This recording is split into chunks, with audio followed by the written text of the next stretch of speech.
जय हिंद दोस्तों। आज से फिर आपका जो पुष्पीय पादपों में लैंगिक जनन प्रारंभ किए थे हम, उसका इस वीडियो में हम दूसरा पार्ट लेकर के आएंगे, जिसमें आपको हम पूरे के पूरे पुष्प की नर भाग के बारे में बताने का प्रयास करेंगे। तो आखिर नर भाग का इतना महत्वपूर्ण योगदान क्या है, तो उसके बारे में थोड़ा सा सुन लीजिए। आपको हम फर्स्ट वीडियो के अंतर्गत पुष्प के सारे भागों के बारे में बताना है, जिसमें पुष्प के बाह्य दलपुंज, दलपुंज, पुमंग और ज्यांग।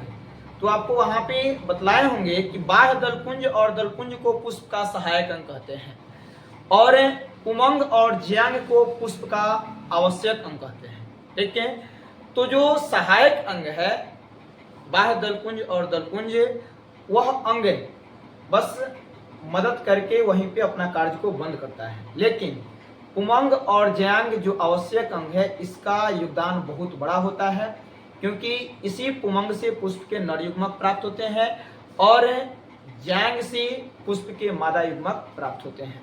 तो हम एक एक करके देखेंगे कि पुष्प के पुमंग क्या होते हैं, इसकी भाग कौन कौन होते हैं, यह किस प्रकार से नर युग्मक को निर्माण करता है। उसके बाद हम देखेंगे पुष्प के मादा भाग।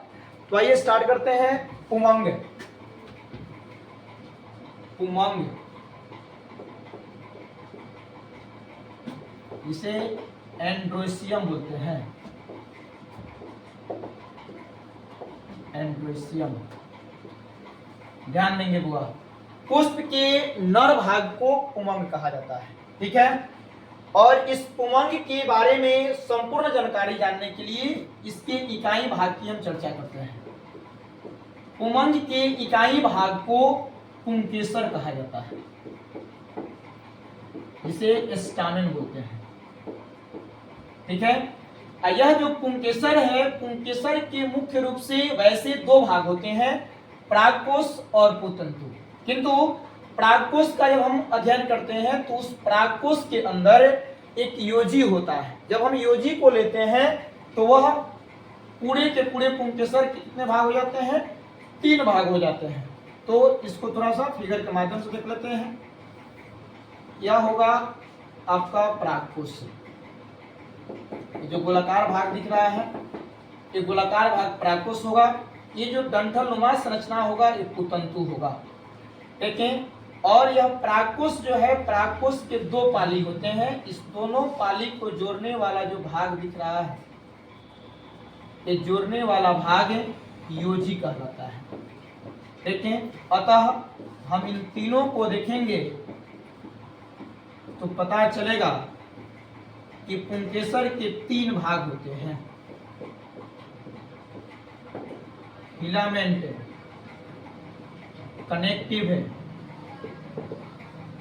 और पोलन सेक। पोलन सेक यह इसका फिगर है।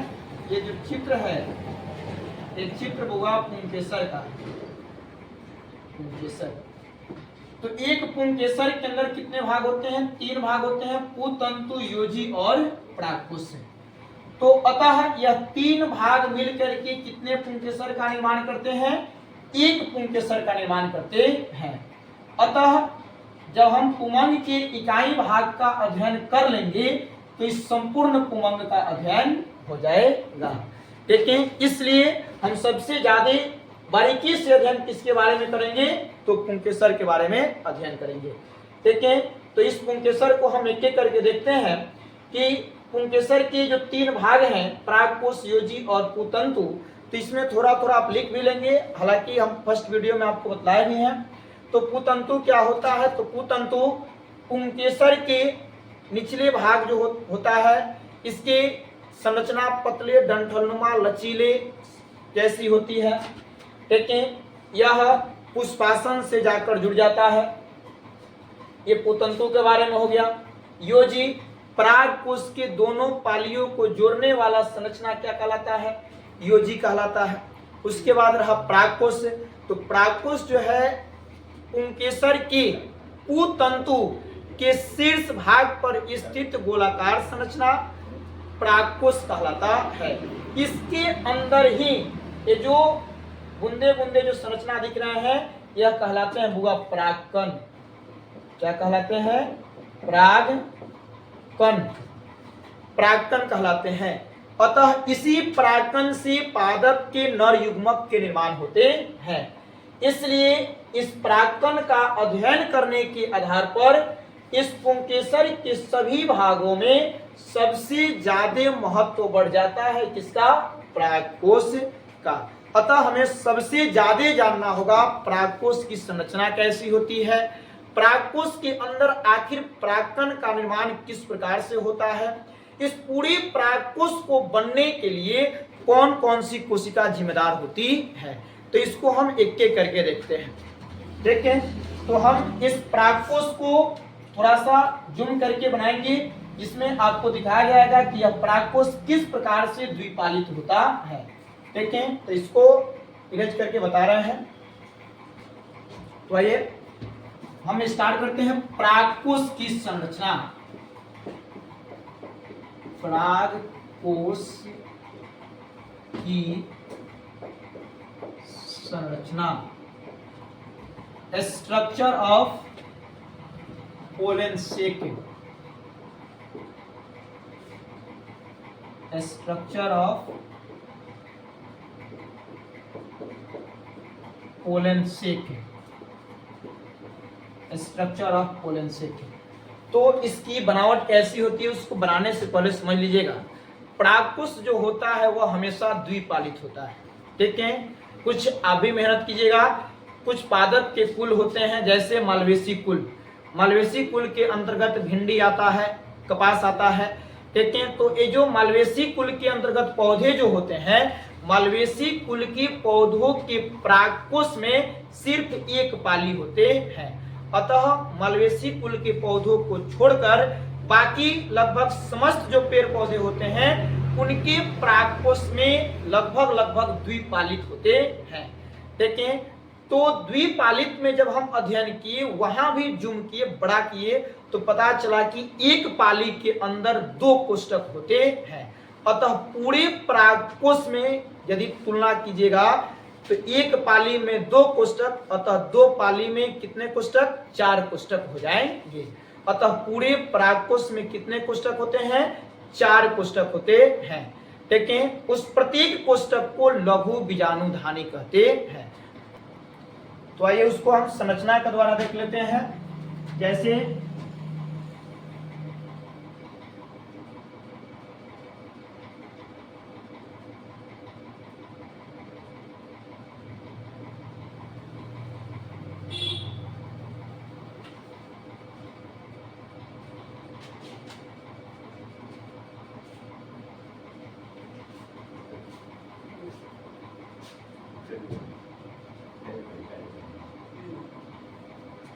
ठीक है, अब यहाँ एक तरफ की एक पाली में 2 कोष्ठक हो गए, एक तरफ की एक पाली। ठीक है, इस प्रकार से कितने कोष्ठक हो गए? 4 कोष्ठक हो गए। इस प्रत्येक कोष्ठक को बुआ लघु बीजाणुधानी के नाम से जानते हैं। लघु बीजाणुधानी के नाम से जानते हैं। अतः जब आपसे पूछे जाएंगे एक परागकोश में 2 पाली होते हैं तो कितने कोष्ठक बताएंगे? 4 कोष्ठक बताएंगे। और जब एक परागकोश में एक पाली होगा तो कितने कोष्ठक बताएंगे? सिर्फ और सिर्फ 2 कोष्ठक हैं, यानी 2 लघु बीजाणुधानी पाए जाते हैं।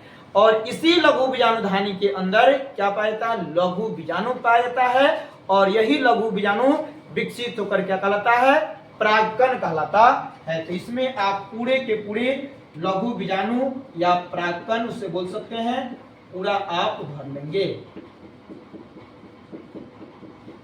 आप अपने नोटबुक के अंदर अच्छे तरीके से भर लेंगे। इसके नीचे सारा का सारा लघु बीजाणु हो गया, इसके नीचे पूरा लघु बीजाणु हो गया या परागकण।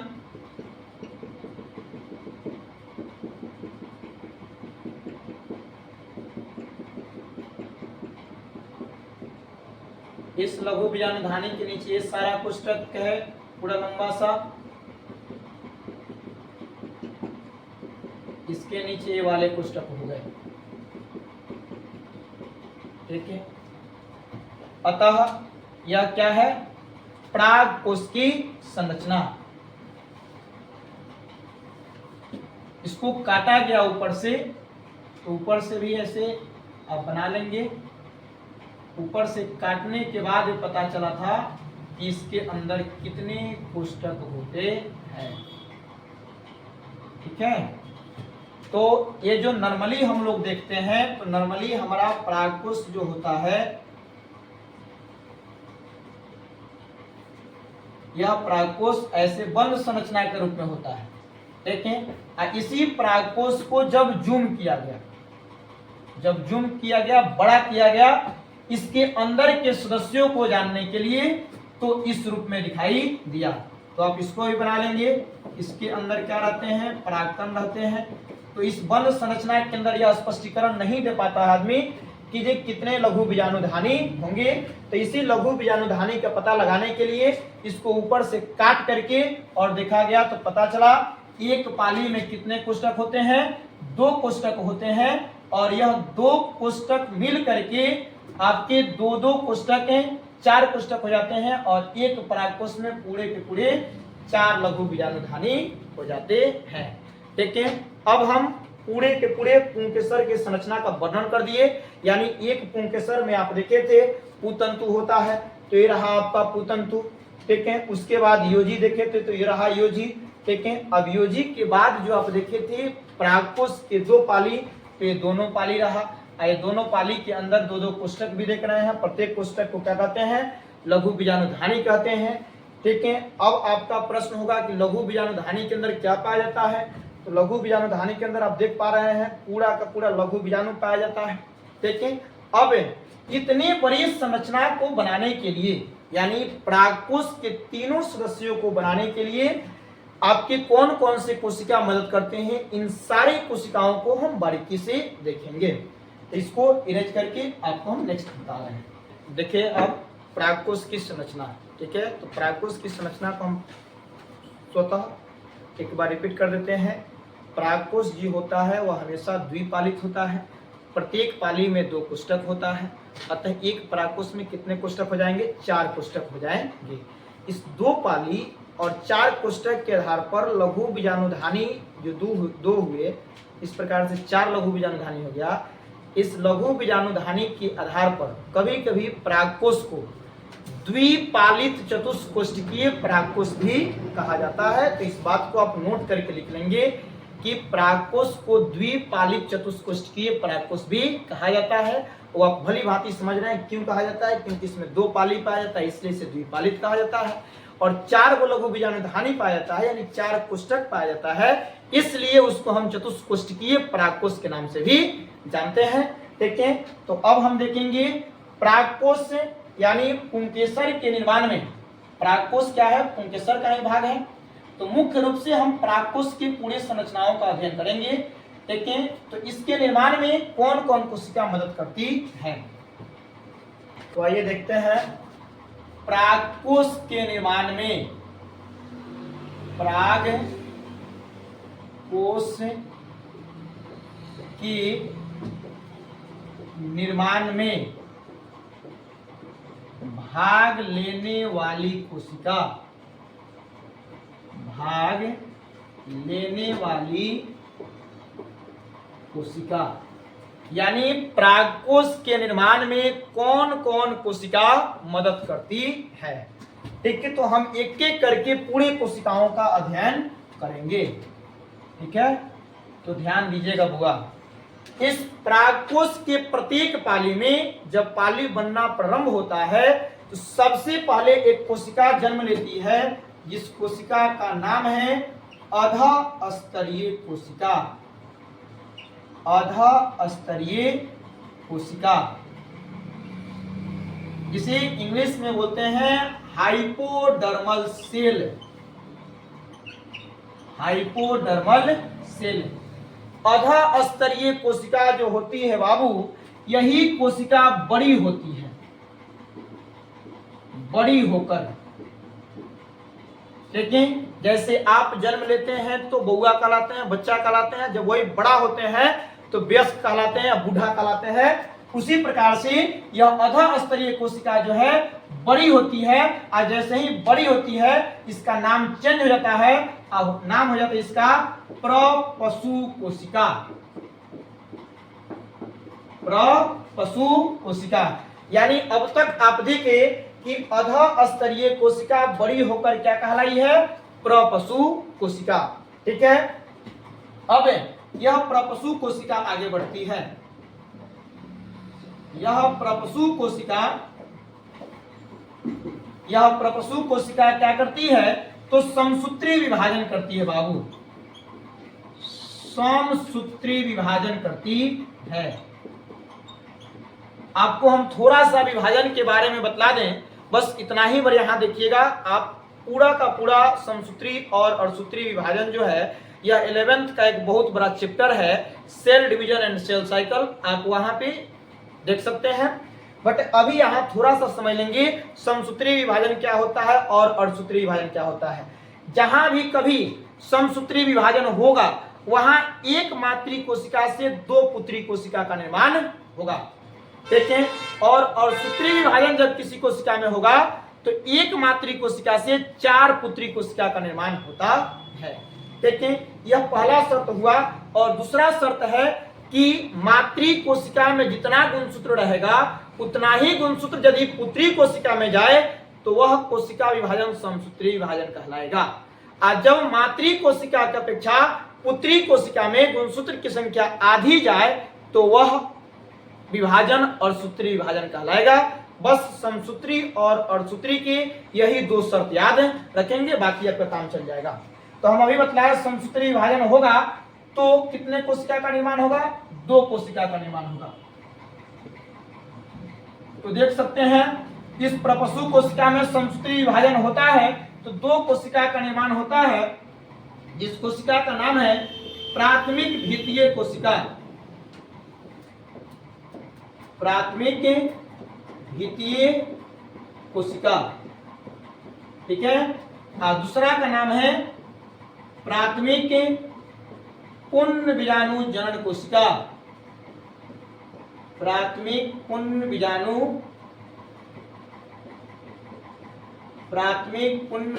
जनन कोशिका। प्राथमिक पुण्य बीजाणु जनन कोशिका। तो अब तक आप देखिए कि प्राकोष के प्रत्येक पाली के अंदर सबसे पहले कौन सी कोशिका जन्म लेती है बाबू? अधः स्तरीय कोशिका। अधः स्तरीय कोशिका बड़ी होकर क्या कहलाती है? प्रपशु कोशिका। प्रपशु कोशिका समसूत्री विभाजन कर कितने कोशिका का निर्माण करती है? दो कोशिका, प्राथमिक द्वितीय कोशिका और प्राथमिक पुण्य बीजाणु जनन कोशिका। अब तक कितने कोशिका का निर्माण हुआ है? तो मात्र और मात्र दो कोशिका का निर्माण हुआ है। बट अब शुरू से देखेंगे कि प्राकोष के प्रत्येक पाली में अधः स्तरीय कोशिका जन्म लेती है, बड़ी होकर प्रपशु कोशिका कहलाती है। प्रपशु कोशिका समसूत्री विभाजन कर प्राथमिक द्वितीय कोशिका और प्राथमिक पुण्य बीजाणु जनन कोशिका का निर्माण करती है। लेकिन इसके बाद हम जब आगे बढ़ते हैं तो हम अब इन कोशिकाओं को एक एक करके आगे लेकर के बढ़ेंगे। तो प्राथमिक द्वितीय कोशिका जो है, ध्यान से देखते जाएंगे। प्राथमिक द्वितीय कोशिका, प्राथमिक द्वितीय कोशिका जो है, यह प्राथमिक द्वितीय कोशिका अनेक समसूत्री विभाजन करती है और विभेदीकरण की क्रिया करती है। और विभेदीकरण की क्रिया, समसूत्री विभाजन, ये दोनों क्रियाएं साथ में करके और एक संरचना का निर्माण करती है, जिस संरचना का नाम होता है लघु बीजाणुधानी माइक्रोस्पोरेंजिया। ठीक है, यानी आप बोल सकते हैं प्राथमिक द्वितीय कोशिका से किसका निर्माण होता है? तो प्राथमिक द्वितीय कोशिका के विभाजन के फलस्वरूप लघु बीजाणुधानी का निर्माण होता है। किसका निर्माण होता है जी? लघु बीजाणुधानी। यानी किस कोशिका से? प्राथमिक द्वितीय कोशिका से लघु बीजाणुधानी का निर्माण हो जाता है। यह लघु बीजाणुधानी जो होता है लघु बीजाणु के रहने का स्थान होता है। अतः जो लघु बीजाणु है, लघु बीजाणुधानी के अंदर रहने वाला सदस्य है। तो आप भी समझ सकते हैं, पहले घर का निर्माण होता है, तब आप उसमें जाकर ठहरते हैं। अतः पहले किसका निर्माण होगा? लघु बीजाणुधानी का निर्माण होगा। आपसे पूछा जाएगा लघु बीजाणुधानी का निर्माण किस कोशिका से होता है, तो आप रिटर्न होइएगा। लघु बीजाणुधानी किस कोशिका से बना है? प्राथमिक द्वितीय कोशिका से। प्राथमिक द्वितीय कोशिका किस कोशिका से बना है? परपशु कोशिका। परपशु कोशिका किस कोशिका से बना है? अधः स्तरीय कोशिका से बना हुआ है। देखें, यानी अब तक एक कोशिका का काम खत्म हुआ है, प्राथमिक द्वितीय कोशिका का। अभी नेक्स्ट कोशिका बाकी है, प्राथमिक पुनः बीजाणु जनन कोशिका। तो घर का निर्माण प्राथमिक द्वितीय कोशिका से हुआ, किंतु उसमें रहने वाले सदस्य लघु बीजाणु का निर्माण किस कोशिका से होगा? प्राथमिक पुनः बीजाणु जनन कोशिका से होगा। किंतु इसको प्राथमिक पुनः बीजाणु जनन कोशिका को पढ़ने से पहले आपको क्या पढ़ना होगा? लघु बीजाणुधानी की संरचना पढ़ना होगा। लघु बीजाणुधानी कैसे बनती है, देखें। तो इसको इरेज करके हम बता रहे हैं लघु बीजाणुधानी की संरचना। ठीक है, तो अब आगे बढ़ते हैं हम लघु बीजाणुधानी की संरचना। बाबू, लघु बीजाणुधानी की जो संरचना होती है, लघु बीजाणुधानी का निर्माण 4 परत के मिलने से लघु बीजाणुधानी का निर्माण होता। तो एक एक करके हम उसको देखते हैं। लघु बीजाणुधानी के जो 4 परत होते हैं, पहला का नाम है बाह्य स्तर। बाह्य स्तर एपिडर्मिस, देखें। उसके बाद है अंतः स्तर। अंतः स्तर एंडोथेसियम। उसके बाद है मध्य स्तर। मध्य स्तर मिडिल लेयर।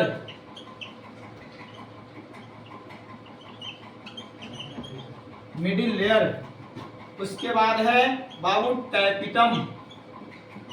टैपिटम। टैपिटम। यानी लघु बीजाणुधानी के कितने परत हैं? 4 परत है। यह 4 परत मिलकर के एक लघु बीजाणुधानी का निर्माण होता है। देखें, तो उसको हम एक फिगर के द्वारा देख लेंगे। देखें, तो ये लघु बीजाणुधानी का क्या हुआ? बाहरी स्तर हुआ, यानी इसे हम बोल सकते हैं बाह्य परत। बाह्य स्तर, ठीक है। अब बाह्य स्तर के ठीक नीचे अंतः स्तर होती है।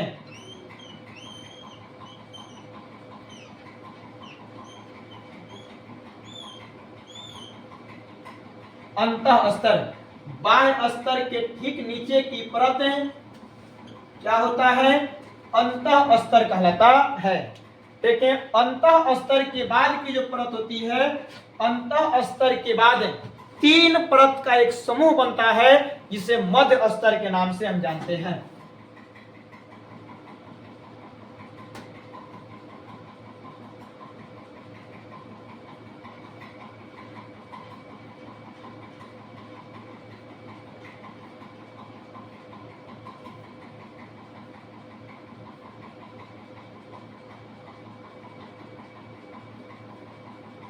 देख सकते हैं यहाँ पे 3 स्तर बनाए हुए हैं।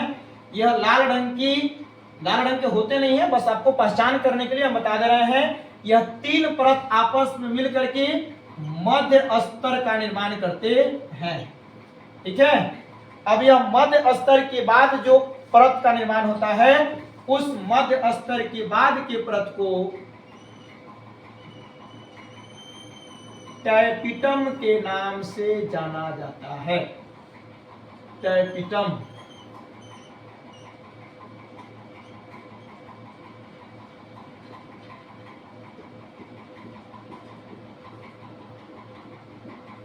टैपिटम, ठीक है।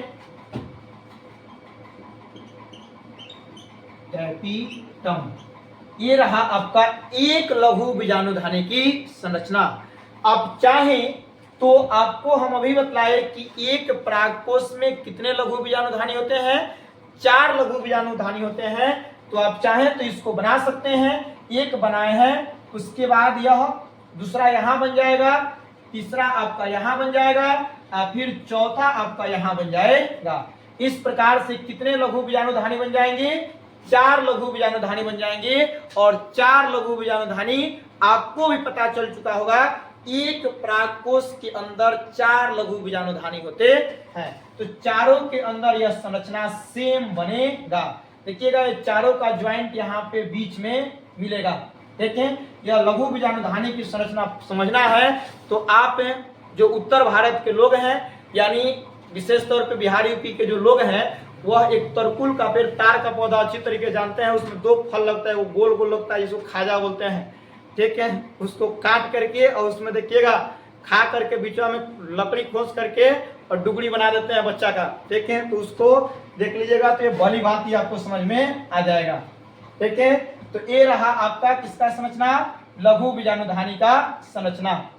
ठीक है, तो आप लघु बीजाणुधानी के संरचना में इतना आप बना सकते हैं। अब रही बात लिखने की, तो लिख भी सकते हैं। पहला है बाह्य स्तर, तो आपको नग्न आंखों से दिख रहा होगा, यह लघु बीजाणुधानी की बाहरी आवरण है। तो आप लिख सकते हैं यह लघु बीजाणुधानी की बाहरी परत होती है। ठीक, बाहरी यह है तो सुरक्षा तो यही देगा, अतः एक सेंटेंस और लिख सकते हैं, यह सुरक्षा भी प्रदान करता है। ठीक है, आगे, जब परागकोश परिपक्व होता है तो यह सूख कर चिपटा हो जाता है, यानी चिपट जाता है। इतना आप लिख सकते हैं। बाह्य स्तर में यह परागकोश या लघु बीजाणुधानी का बाहरी आवरण होता है, यह सुरक्षा प्रदान करता है। ठीक है, उसके आगे परागकोश जब परिपक्व होते हैं तो वह सूख कर चिपटे हो जाते हैं। रही बात अंतः स्तर की, अंतः स्तर में आप क्या लिख सकते हैं, आप देख रहे हैं बाह्य स्तर के ठीक नीचे की जो परत होती है, बाह्य स्तर के ठीक नीचे की परत क्या कहलाती है, अंतः स्तर कहलाती है।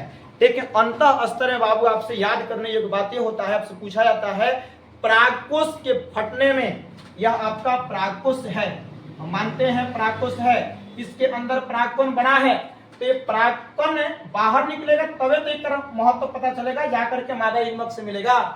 तो इस परागकोश को फटने में कौन मदद करता है, हम और आप उसको तोड़ने नहीं जाते हैं। तो परागकोश के फटने में कौन मदद करता है, तो परागकोश के फटने में बाबू कौन मदद करता है, अंतः स्तर मदद करता है। देखें, तो अंतः स्तर मदद करता है। तो यहाँ प्रश्न पूछे जाते हैं, परागकोश जिस स्थान से फटता है उसको क्या कहते हैं, तो परागकोश जिस स्थान से फटता है उसे रंध्रक बोलते हैं। देखें, जिसे एस्टोमियम भी बोला जाता है, एस्टोमियम, यानी परागकोश जहां से फटता है वह क्या कहलाता है, एस्टोमियम कहलाता है। आप पकवन का फल देखे होइएगा, इस प्रकार से बंद संरचना में होता है। देखिएगा वो विशेष स्थान से ही फटता है, तो जहां से वो फटेगा ना एक तरफ से, तो वही स्थान क्या कहलाता है, रंध्रक या एस्टोमियम कहलाता है। तो आप लिख सकते हैं बाह्य स्तर के ठीक नीचे का परत अंतः स्तर कहलाता है। यह परागकोश के फटने में मदद करता है। परागकोश जिस स्थान से फटता है वह रंध्रक या एस्टोमियम कहलाता है। देखें, यह परिपक्व अवस्था में मोटा हो जाता है। ठीक है, अब आपका क्या है, मध्य स्तर। तो मध्य स्तर के बारे में लिख सकते हैं कि अंतः स्तर के ठीक नीचे की 3 परत का समूह क्या कहलाता है, मध्य स्तर कहलाता है। हाँ, यहाँ एक याद करने वाला बात यह है कि बाबू अब इसके अंदर एक कोशिका, पीछे थोड़ा सा रियलाइज कीजिएगा, हम एक कोशिका छोड़ कर आए हैं, प्राथमिक पूर्ण बीजाणु जड़ कोशिका। उस कोशिका से लघु बीजाणु का निर्माण होगा, इसी में बहुआ लघु बीजाणु का निर्माण होगा, और वही लघु बीजाणु इसमें परागकण का निर्माण करेगा। यानी पहले कौन बनेगा, लघु बीजाणु। पहले कौन बनेगा जी, लघु बीजाणु। लघु बीजाणु से क्या बनेगा, परागकण। यानी पहले कौन बन रहा है, लघु बीजाणु, और बाद में परागकण। तो मध्य स्तर के बारे में एक सेंटेंस और याद कर लेंगे कि मध्य परत जो होता है, मध्य परत लघु बीजाणु को पोषण प्रदान करता है। तो देख लेंगे फिगर भी, यह एक लघु बीजाणु है। ठीक है, और लघु बीजाणु के ऊपर जब 2 आवरण का निर्माण हो जाता है तो वह 2 आवरण वाला लघु बीजाणु परागकण कहलाता है। क्या कहलाता है जी, परागकण कहलाता है। ठीक है, तो हम बता रहे हैं क्यों इसको 2 आवरण बतलाया है। तो बस आप इतना अभी समझिएगा कि लघु बीजाणु को पोषण कौन प्रदान करता है, तो मध्य स्तर लघु बीजाणु को पोषण प्रदान करता है। अब आते हैं हम टैपिटम पे। टैपिटम पे लिख सकते हैं कि यह लघु बीजाणुधानी का सबसे आंतरिक परत होता है। देखें, इसके बारे में याद करने योग्य बात यह है कि यह परागकण को पोषण प्रदान करता है। ठीक है, और यह जो परागकण के जो दो आवरण है, इस दो आवरण का बाबू नाम है, बाहरी आवरण का नाम है बाह्य चोल, एक साइन, दूसरा का नाम है आंतरिक स्तर का नाम अंतःचोल, इंटाइन। ठीक है, तो टैपिटम का कार्य है एक तो परागकण को पोषण देगा, दूसरा कार्य है बाह्य चोल के निर्माण में भी मदद करता है। तो टैपिटम के कितने कार्य हैं? दो कार्य हैं, एक तो परागकण को पोषण प्रदान करना और दूसरा कार्य क्या है जी? परागकण के बाह्य परत बाह्य चोल के निर्माण में भी मदद करना। हाँ, यह बात जरूर याद रखिएगा, टैपिटम परागकण को पोषण प्रदान करता है और मध्य स्तर इसका प्रदान करता है, लघु बीजाणु को भोजन प्रदान करता है। अब तक प्राथमिक द्वितीय कोशिका से बने लघु बीजाणु धानी की संपूर्ण संरचना होती है खत्म। अब हम क्या स्टार्ट करेंगे? प्राथमिक पूर्ण बीजाणु जनन कोशिका, तो उसको हम आगे बताएंगे, इसको पहले इरेज कर लेते हैं। तो अब दूसरा कोशिका था आपका प्राथमिक पूर्ण बीजाणु जनन कोशिका, देखेंगे उसको। प्राथमिक पूर्ण बीजाणु जनन कोशिका, प्राथमिक पूर्ण बीजाणु जनन कोशिका। बाबू, ये प्राथमिक पूर्ण बीजाणु जनन कोशिका जो होती है वह करती क्या है? तो सबसे पहले यह समसूत्री विभाजन करती है। कौन से विभाजन जी? समसूत्री विभाजन। समसूत्री विभाजन के फलस्वरूप हम बतलाए हैं दो कोशिका बनेगी, बट हम एक ही कोशिका पे लेकर के आपको बता देंगे कि क्या बनेगा? लघु बीजाणु मातृ कोशिका, लघु बीजाणु मातृ कोशिका, लघु बीजाणु मातृ कोशिका। यहाँ लघु बीजाणु मातृ कोशिका कितना बनेगा जी? तो दो बनेगा, बट हम एक ही लेकर के समझा दे रहे हैं, जैसे एक कोशिका से बनेगा उसी प्रकार से आगे भी नेक्स्ट कोशिका से भी बन जाएगा। तो लघु बीजाणु मातृ कोशिका जो है, यह लघु बीजाणु मातृ कोशिका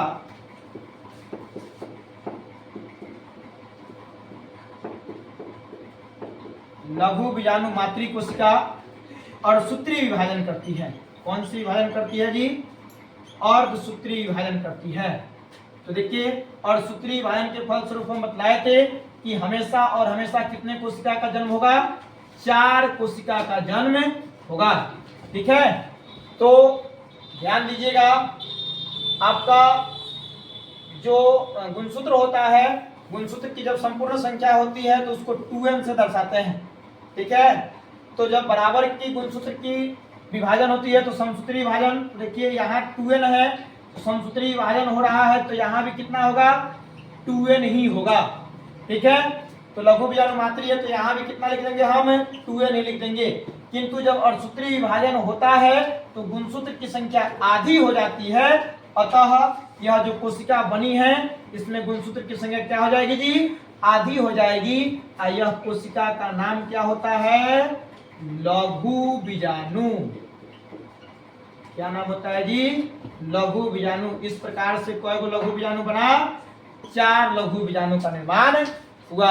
अतः यह लघु बीजाणु जब 2n रहते हैं तो उसे द्विगुणित बोलते हैं, और जब n रहते हैं तो अगुणित बोलते हैं। तो बता सकते हैं लघु बीजाणु के अंदर सिर्फ n ही दिख रहा है ना, अतः यह हमेशा और हमेशा लघु बीजाणु कैसा होगा? तो अगुणित ही होगा। ठीक है, तो यहाँ एक प्रक्रिया का जन्म होता है। यहाँ पे लघु बीजाणु मातृ कोशिका से अर्धसूत्री विभाजन के फलस्वरूप लघु बीजाणु बनने की क्रिया लघु बीजाणु जनन कहलाता है। लघु बीजाणु जनन कहलाता है। ठीक है, तो ये प्रक्रिया का भी नाम याद रखिएगा, लघु बीजाणु जनन किसे कहते हैं? तो लघु बीजाणु जनन लघु बीजाणु मातृ कोशिका से अर्धसूत्री विभाजन के फलस्वरूप लघु बीजाणु कोशिका बनने की जो क्रिया होती है वह क्या कहलाती है? लघु बीजाणु जनन कहलाती है। ठीक है, अतः आप देखिए कि लघु बीजाणु का निर्माण प्राथमिक पूर्ण बीजाणु जनन कोशिका से कैसे हुआ। यहीं पे आप ये भी देख लेंगे, यह लघु बीजाणु कोशिका अभी जन्म लिया है बाबू। यह लघु बीजाणु के ऊपर जब दो आवरण के निर्माण हो जाते हैं।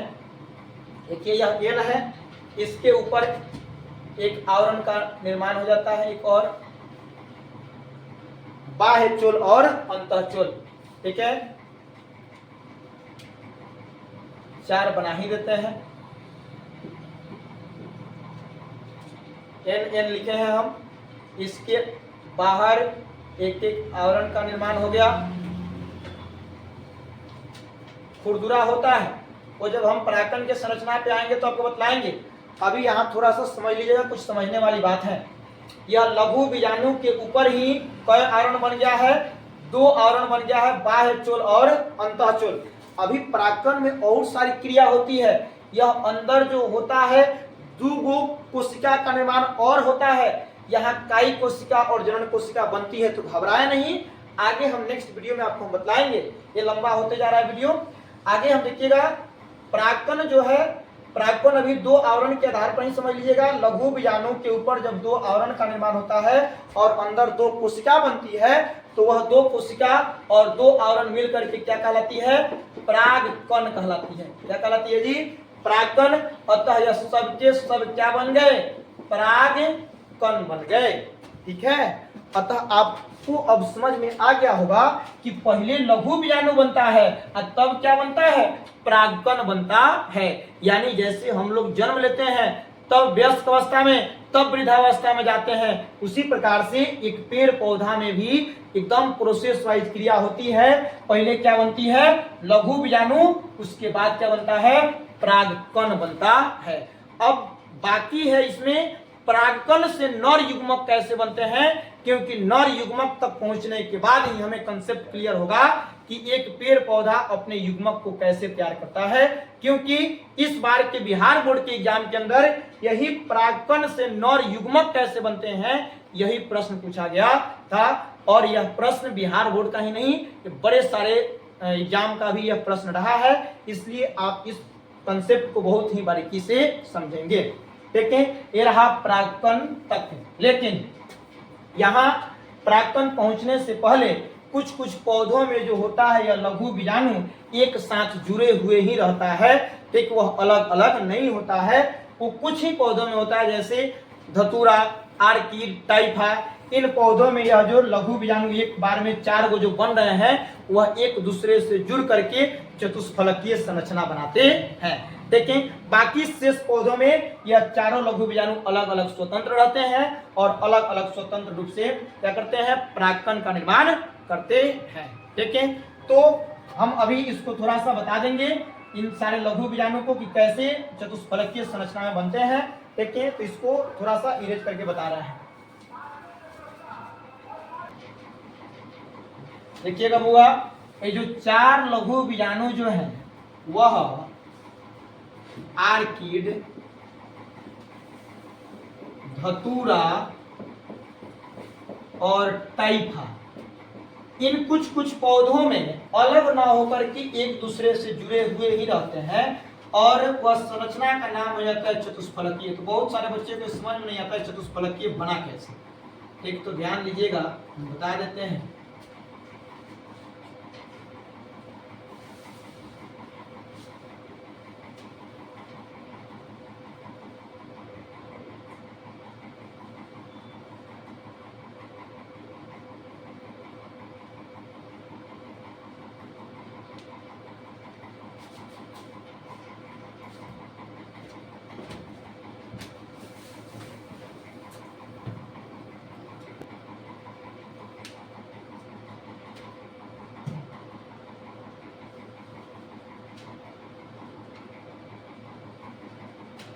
ठीक है, 4 आपको दिख रहा है, यही क्या होता है? विकसित होता है।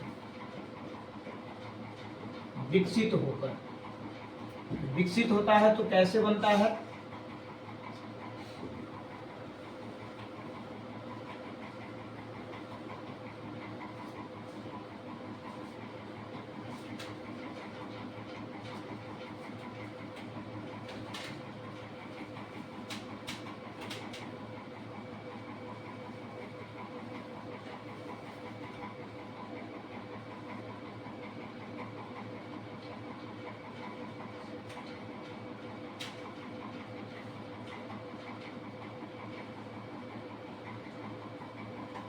ये 3 फलक बन चुका है और एक चौथा हम बना दिए।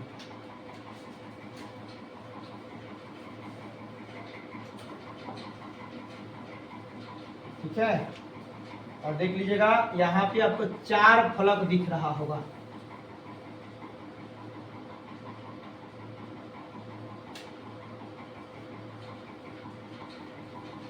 यही बाबू चतुष्फलकीय संरचना होता है। यह जब ऊपर वाला लेकर निकलेगा तो इसको लेकर निकल जाएगा बीज को, और जब जैसे ही यह ये बीज को लेकर निकलेगा यह तीनों के तीनों स्वतंत्र हो जाएंगे। यही संरचना क्या कहलाती है? चतुष्फलकीय संरचना कहलाती है। तो यह चतुष्फलकीय संरचना कुछ ही पौधों में बनता है, आर्किड में बनता है, धतूरा में बनता है और टाइफा में बनता है। ठीक है, यहाँ तक है। आप भली भांति इसको थोड़ा सा प्रोसेस वाइज देखेंगे, लेकिन इस पूरा कोशिका को हम एक साथ एक बार जोड़ देते हैं। इसको पूरा इरेज करके आपको हम बता रहे हैं साफ सुथरा कि पूरे के पूरे जो है आपके एक परागकण का निर्माण किस प्रकार से किन किन कोशिकाओं की मदद से होता है। पूरा एक चार्ट बना देते हैं, आप उसको थोड़ा सा बारीकी से देख करके समझ जाएंगे। इसको 1 मिनट में हम इरेज करके बता रहे हैं। तो आप एक बार मौखिक सुन लेंगे पूरा का पूरा कि परागकण कैसे बना है और पूरे के पूरे परागकोश के सदस्य कैसे कैसे बने, उसको एक मौखिक सुन सकते हैं। कि सबसे पहले परागकोश के प्रत्येक पाली में एक कोशिका का जन्म होता है, जिसे अधःस्तरीय कोशिका कहते हैं। अधःस्तरीय कोशिका बड़ी होकर प्रपशु कोशिका कहलाती है। प्रपशु कोशिका समसूत्री विभाजन कर 2 कोशिका का निर्माण करती है, प्राथमिक भीतीय कोशिका और प्राथमिक पुण्य बीजाणु चरण कोशिका। प्राथमिक भीतीय कोशिका जो है वह समसूत्री विभाजन कर अनेक कोशिकाओं का निर्माण करती है और विभेदीकरण क्रिया के फलस्वरूप 4 परत का निर्माण कर लघु बीजाणुधानी का निर्माण करती है। प्राथमिक भीतीय कोशिका का कार्य यहीं पे होता है खत्म। अब स्टार्ट होता है प्राथमिक पुण्य बीजाणु जनन कोशिका। प्राथमिक पुण्य बीजाणु जनन कोशिका समसूत्री विभाजन करती है और समसूत्री विभाजन कर लघु बीजाणु मातृ कोशिका का निर्माण करती है। लघु बीजाणु मातृ कोशिका और सूत्री विभाजन कर 4 लघु बीजाणु का निर्माण करती है और वह लघु बीजाणु जो होती है अगुणित कोशिका होती है।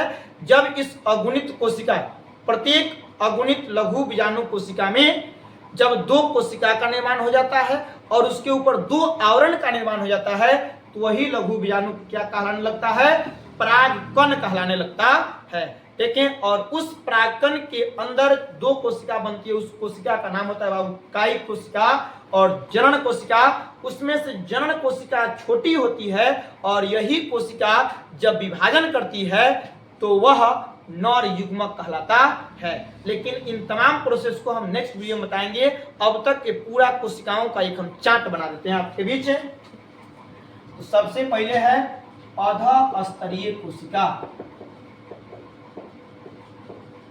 अधःस्तरीय कोशिका। अधःस्तरीय कोशिका बड़ी होकर क्या कहलाती है? प्रपशु कोशिका। प्रपशु कोशिका समसूत्री विभाजन कर कौन से विभाजन करती है? तो समसूत्री विभाजन करती है। समसूत्री विभाजन। समसूत्री विभाजन के फलस्वरूप 2 कोशिका का निर्माण होता है। एक कोशिका का नाम है बाबू प्राथमिक भीतीय कोशिका। प्राथमिक भीतीय कोशिका। दूसरा का नाम है प्राथमिक पुण्य बीजाणु जनन कोशिका। पुण्य बीजाणु जनन कोशिका।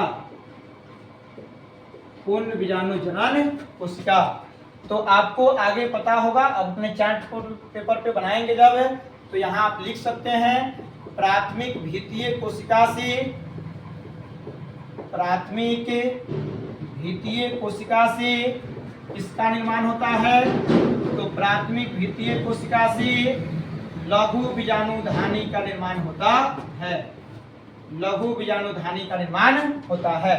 अब है आपका कौन सी कोशिका? तो अब है आपका प्राथमिक पुण्य बीजाणु जनन कोशिका। प्राथमिक पुण्य बीजाणु जनन कोशिका। प्राथमिक पुण्य बीजाणु जनन कोशिका में सबसे पहले होता है समसूत्री विभाजन। समसूत्री विभाजन होता है तो दो कोशिका का जन्म होता है, जिसका नाम होता है लघु बीजाणु मातृ कोशिका। लघु बीजाणु मातृ कोशिका। समसूत्री विभाजन के फलस्वरूप दो कोशिका बनती है, यहाँ भी लघु बीजाणु मातृ कोशिका, यहाँ भी बनेगी लघु बीजाणु मातृ कोशिका। हम एक कोशिका को लेकर आगे बढ़ रहे हैं। यह जो लघु बीजाणु मातृ कोशिका होती है, यह जो लघु बीजाणु मातृ कोशिका होती है, यह लघु बीजाणु मातृ कोशिका कौन सी विभाजन करती है बुआ? तो अर्धसूत्री। अर्धसूत्री विभाजन करके कितने? 4 कोशिका का निर्माण करती है।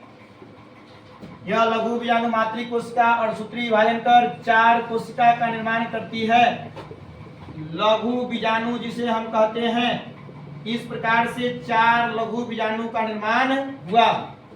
आज जब इसी लघु बीजाणु के ऊपर 2 आवरण का निर्माण हो जाता है, बाह्य चोल और अंतःचोल, और अंदर 2 कोशिकाओं का निर्माण हो जाता है, 2 कोशिका का निर्माण हो जाता है, तो यह कहलाने लगता है परागकण। ठीक है, यह कहलाने लगता है परागकण।